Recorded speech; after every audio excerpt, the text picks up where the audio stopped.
नमस्कार rankers Odisha YouTube channel को आपण मानक स्वागत। आज यही क्लास रे आमे डिस्कशन करिवा 2015 समस्त हिस्ट्री जियोग्राफी क्वेश्चन जहाँकि आपण मानक आपणकर बीडी एंट्रेंस एग्जाम रे बहुत हेल्पफुल हम।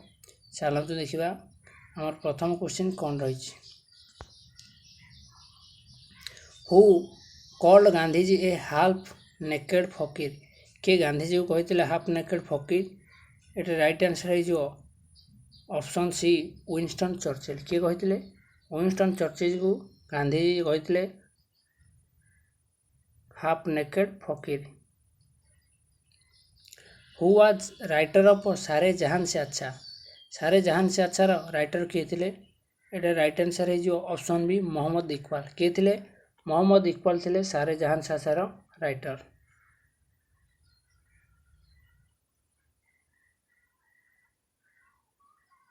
राइट आंसर जो ऑप्शन बी सारे जहान से अच्छा किए थे Mohammad Iqbal. Next question who sang Vande Mataram in the constitution assembly. किए वंदे मातरम कॉन्स्टिट्यूशन असेंबली रे गाई थे। एटा राइट आंसर हो ऑप्शन बी सुचेता कृपालिन। किए थे Sucheta Kripalani. Option B is the right answer. Next देखिए who was the first women president of Indian National Congress. Etah right answer हो ऑप्शन डी आनी बेसांत।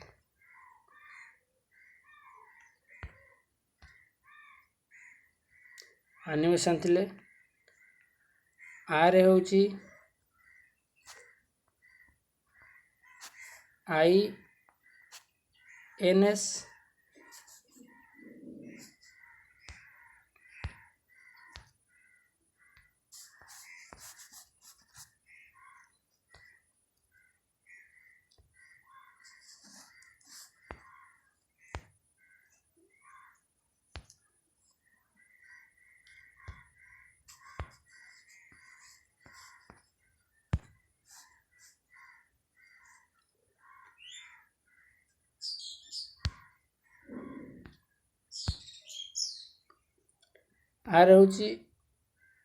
आर होची INS आर होची आनी बेसांत। तेणु एमती आप मन रखिए पारे आर होची INS मान होची Indian National Congress.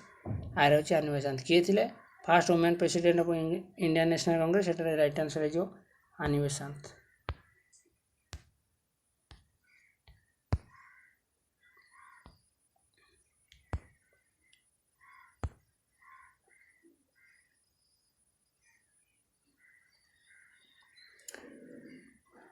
आडल्फ Hitler became chancellor of Germany. केते मसीह रे जर्मनी चांसलर बनले हिटलर। जर्मनी रे सबुठु प्रमुख मुख्य को चांसलर कहती। कौन कहती चांसलर सबुठु हेड। आमर जमी हेड होती किए राष्ट्रपति प्रमुख समिति कटू किंतु कार्यकाली पर प्रधानमंत्री कर। तेणु तांकर हेटी सब कार्य किए कर चांसलर। जर्मनी रे चांसलर। एटा राइट आंसर हो ऑप्शन बी 1933। केते मसीह 1933 मसीह। नेक्स्ट देखिए Adolf Hitler become chancellor for Germany 1933 मसीह। केते मसीह 1933 मसीह आडल्फ हिटलर कौन है Germany chancellor. Who was responsible for the dual government of Bengal. एटा राइट आंसर हो ऑप्शन ए रॉबर्ट क्लाइव। किए थे रॉबर्ट क्लाइव थे डुअल गवर्नमेंट ऑफ बेंगल। किए रॉबर्ट क्लाइव।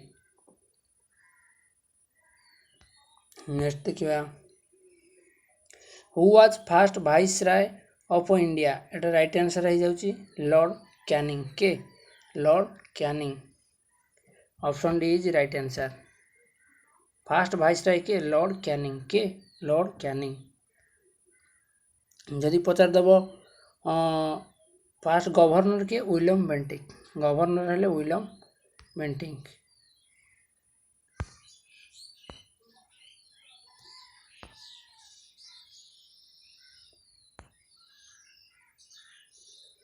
गवर्नर किए थे William Bentinck. The Aligarh movement 108। The Aligarh movement owes its original to. Aligarh movement किए ताने ता फाउंडर थे। एटा राइट आंसर हो option A Sir Syed Ahmad Khan. Aligarh movement किए करते सार सैयद अहमद खां। एटार option A right answer. Option A Sir Syed Ahmad Khan.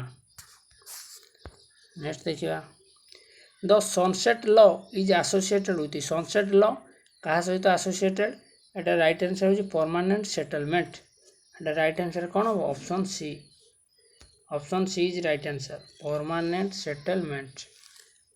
Sunset law क्या सहित संपूर्ण सनसेट लॉ को मध्य कहती कौन परमानेंट सेटलमेंट लॉ।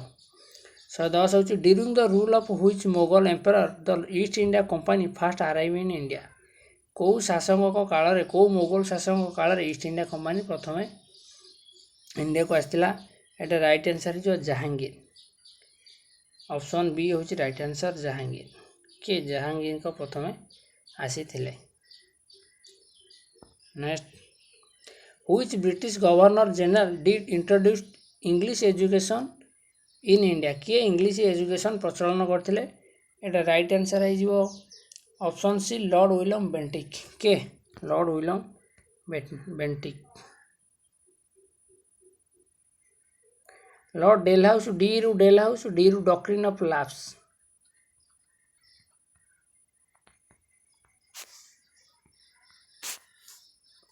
आपको मन रख डॉक्ट्रिन ऑफ लैप्स डी रु डेलहाउस डी रु डॉक्ट्रिन ऑफ लैप्स पचार यदि डॉक्ट्रिन ऑफ लैप्स किए करते लॉर्ड डेलहाउस किंतु इंग्लिश प्रचलन किए करते लॉर्ड विलियम बेंटिक।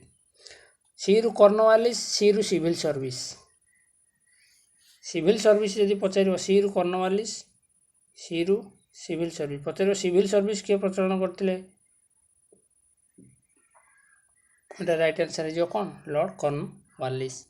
सी रु सिविल सर्विस सी रु कॉर्नवालिस डी रु डेलहाउस डी रु doctrine of lapse. 112 in 1905 Lord Curzon announce the partition of 1905 Lord Curzon कहार पार्टीशन करते एटा राइट आंसर है जो ऑप्शन डी बेंगल कहार ऑप्शन डी बेंगल 112 आंसर होची ऑप्शन डी।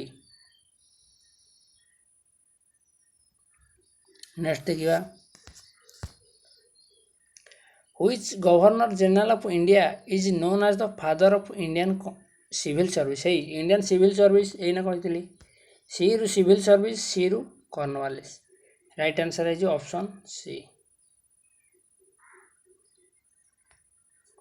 तार शहीद Bhagat Singh was hanged on शहीद भगवत सिंह केबे फांसी दिया गला एटा राइट आंसर है जो ऑप्शन बी मार्च 23 1931 मार्च 23 1931 मसीह केबे मार्च 23 1931 मसीह केबे मार्च 23 1931 मसीह। Next who was not a member of the constitution assembly member of constitution assembly किए नथिले एटा राइट आंसर है जो ऑप्शन सी महात्मा गांधी नथिले किए नथिले महात्मा गांधी नथिले किए नथिले महात्मा गांधी। तापर next financial emergency can be promulgated under which article of the constitution Etah right answer है option सी 360 केते 360 360 हूँ फाइनेंशियल 52 हूँ national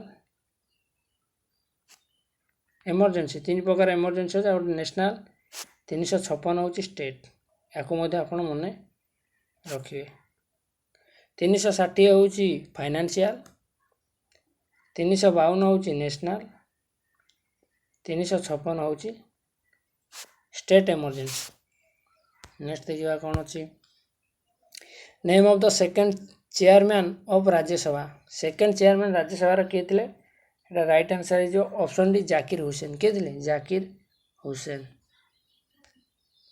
option D is right answer Zakir Hussain थे second chairman of Rajya Sabha. Who are the first speaker of the Odisha legislative assembly Odisha legislative assembly किए प्रथम speaker थे एटा right answer है ऑप्शन सी मुकुंद एटा मुकुंद लिखाई मुकुंद प्रसाद दास किए थे Mukund Prasad Das option C is right answer. Next देखिए who is the first chief justice of Odisha high court first chief justice किए थे एटा राइट आंसर है जस्टिस वीरकिशोर राय एटा राइट आंसर जो ऑप्शन बी ना ऑप्शन सी जस्टिस वीरकिशोर राय थे फर्स्ट हाईकोर्ट रो chief justice first high court chief justice किए थे जस्टिस वीरकिशोर राय। तब 120 who is the first women जज of the Odisha high court women जज किए थे ओडिशा हाईकोर्टर एटा राइट आंसर हो option B justice Amiya Kumari पाढ़ी एटा राइट आंसर हो जस्टिस अमिय कुमारी पाढ़ी है। नेक्स्ट देखिए who of the following can not be impeached by parliament parliament क्या इम्पिच करें एटा राइट आंसर हो option C governor of state को से बाहर करें पार्लियामेंट बाहर करें एटा right answer option C governor of state किए बाहर करेंगे प्रेसिडेंट बाहर करेंगे। इम्पिचमेंट माने महाभियोग प्रस्ताव में बाहर करा जाय परिबो नहीं 122 the member of which committee are entirely drawn from the member of the Lok Sabha एटा राइट आंसर हो option A estimated committee right answer कौन estimated committee option A.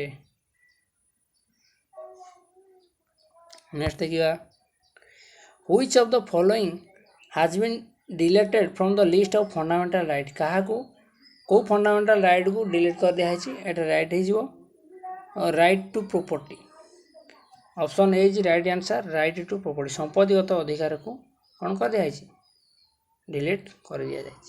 How many article are there in the Indian constitution रे केतोटी article अच्छी एटा right answer हो 395 केतोटी 395 ये option अनुसार 395। Which fundamental right guarantees freedom of press को fundamental right freedom of press दे ग्यारंटी एटा राइट आंसर हो option B right to freedom के फ्रीडम ऑफ प्रेस फ्रीडम एटा राइट टू फ्रीडम है स्वाधीनता अधिकार। What is provided in article 368 of the constitution article 368 कौन कहूँ कॉन्स्टिट्यूशन रे एटा राइट आंसर हो अमेंडमेंट ऑफ द कॉन्स्टिट्यूशन कहूँ।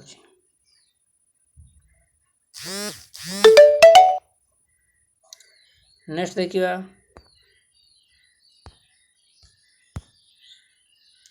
पार्लियामेंट कनसिस्ट ऑफ पार्लियामेंट क्या नहीं गठित एटा राइट आंसर हो option C president Rajya Sabha and Lok Sabha option C is right answer. Parliament क्या नहीं गठित राष्ट्रपति राज्यसभा और लोकसभा को नहीं गठित। Who presided over a joint sitting of parliament किए जॉइंट सिटिंग ऑफ पार्लियामेंट डाकती एटा राइट आंसर हो presided over a joint sitting of parliament डाकती तो प्रेसिडेंट किंतु किए अध्यक्षता करती एटा राइट आंसर हो speaker of Lok Sabha. Next prime minister of India can be removed by prime minister of India को केमिति बाहर कर दिया जाय परिबो एटा राइट आंसर हो vote of non confidence in Lok Sabha option A is right answer.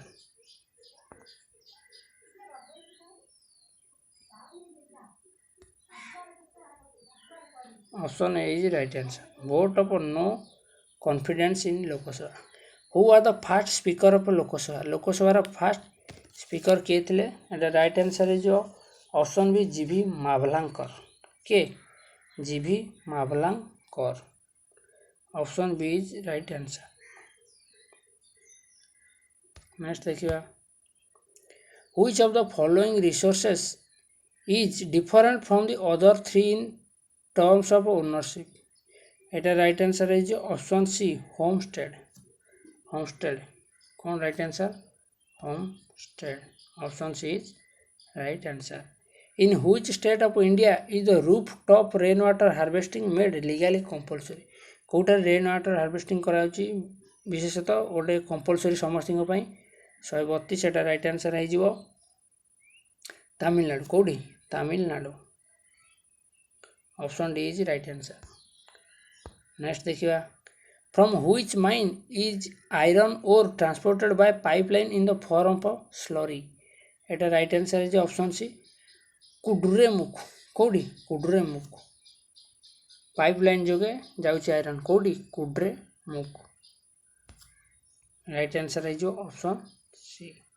Where in India is transhumance commonly notice एटा राइट आंसर है Pir Panjal option B is पीर पंजल। कौन right answer Pir Panjal. Next देखिए which Himalayan plant species has become vulnerable due to over exploitation. एटा right answer है option D yew नहले ये yew कह जाई परियो ताकू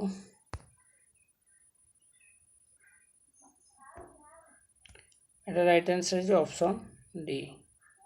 नेक्स्ट देखिए which of the following forest does act as a shelter belt in the coastal area रे कौ फॉरेस्ट को हम शेल्टर बेल्ट बोली कहू। एटा राइट आंसर है ऑप्शन ए टाइडल फॉरेस्ट कौरा टाइडल फॉरेस्ट। नेक्स्ट देखिए which bird sanctuary is located in Rajasthan. Rajasthan कौ बर्ड सेंचुरी अच्छी एटा राइट आंसर है ऑप्शन ए भरतपुर।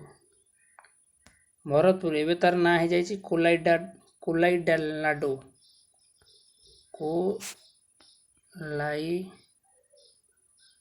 कोलाइडो कोलाइलाडो वा कोलाइडो एमती कौन है ना हूँ भरतपुर रोचे कोलाइडो पक्षी विहार हो जाए new name. Which biosphere reserve in India has not been enlisted within the world network of biosphere reserve by UNESCO. एटार राइट आंसर है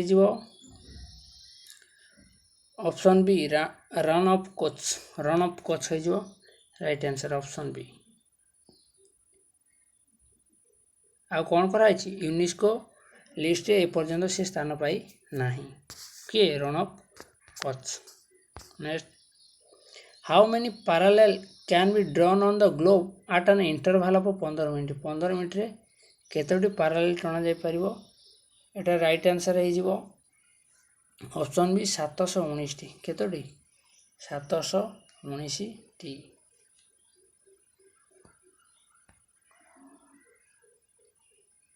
which of the following can not be taken as a parallel कहा parallel निया जाई परिबो नहीं। एटा रही 90s 90 degree south को निया जाई परिबो नहीं पैरेलल 90 डिग्री गले सीधा हो ताकू पैरेलल नहीं हेबो नहीं।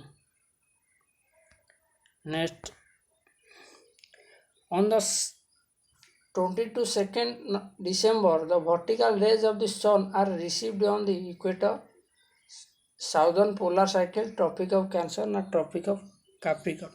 এটা right answer tropic of Capricorn। Which of the following belts shall enjoy total night time on 22nd June। এটা রাইট आंसर है between ऑप्शन डी है right answer between 66 degree half degree south रु south pole.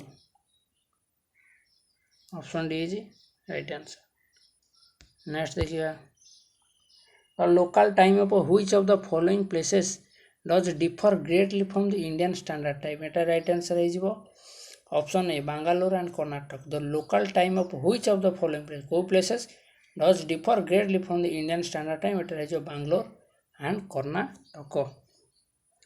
Option A is right answer। A flight moving from London to Delhi took 10 hours to reach the destination. If it had taken up at 12 noon and London time on 10th April 2005, then at what Indian time and date would it have landed in Delhi। एटा गोटे numerical अच्छी तथापि यार right answer है option C 3:30 AM on 11th April 2015। Numerical अच्छे एटा बुझे पड़ो केमी हम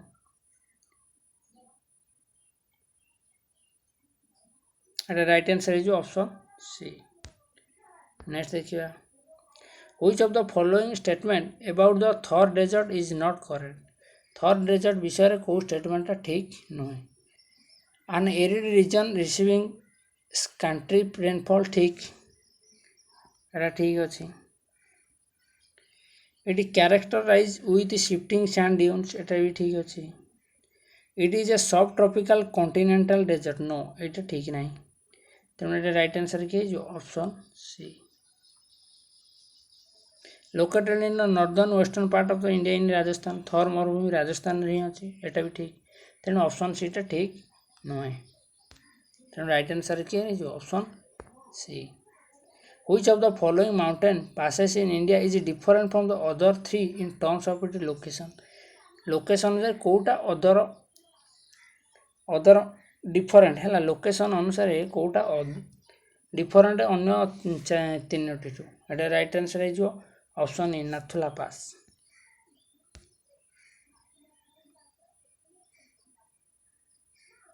ए तीनटा होचंदी जम्मू काश्मीर रो जम्मू रो एटा होची अलगा। The highest peak on main Himalayan mountain India is Etah right answer Kanchenjunga के इंडियन रो कोटा होची हाईएस्ट पे से होची कांचनजंगा किंतु वर्ल्ड रो पछले के एवरेस्ट वर्ल्ड रो पछले Everest. Next which of the following lakes in India is a playa lake एमाने तो को लेकटा हो जो प्लाया लेक एटा राइट आंसर है जो संबर लेक को लेकटा संबर लेक को कौन कौन प्लाया लेक तार 149 in which of the following orders one would notice hill range along the Western Ghat from north to south the Anamalai the Karakoram the Sahyadri and the Nilgiri ठीक नुहे the cardamom the Anamalai the Nilgiri the Sahyadri ठीक नुहे the Sahyadri the Anamalai the Nilgiri the cardamom ठीक नुहे the Sahyadri Nilgiri Anamalai and एटा right answer जो option D is right answer. Order ठीक order अच्छे ये नॉर्थ टू साउथ को गला ना sorry western ghat to north south को गला आमर सीरियली सह्याद्री तापर नीलगिरी तापर आनामलाई तापर होची कार्डामम। आज शेष question which of the following plateau in is the Rajmahal hills associated को प्लाटू राजमहल हिल्स अवस्थित एटा राइट आंसर जो ऑप्शन सी छोटनागपुर प्लाटू रे राजमहल हिल एसोसिएटेड छोटनाग प्लाटू सहित सी एसोसिएटेड माने ता पाखापाखि आज सेक्शन एडी सरी जाइए। जदि आपन को भल लगी था चैनल को लाइक करूँ शेयर करूँ सब्सक्राइब करूँ और पाखे बेल आइकन को क्लिक कर दिंतु फल आपको सर्वप्रथम आम नोटिफिकेशन मिल पार रही। जय जगन्नाथ।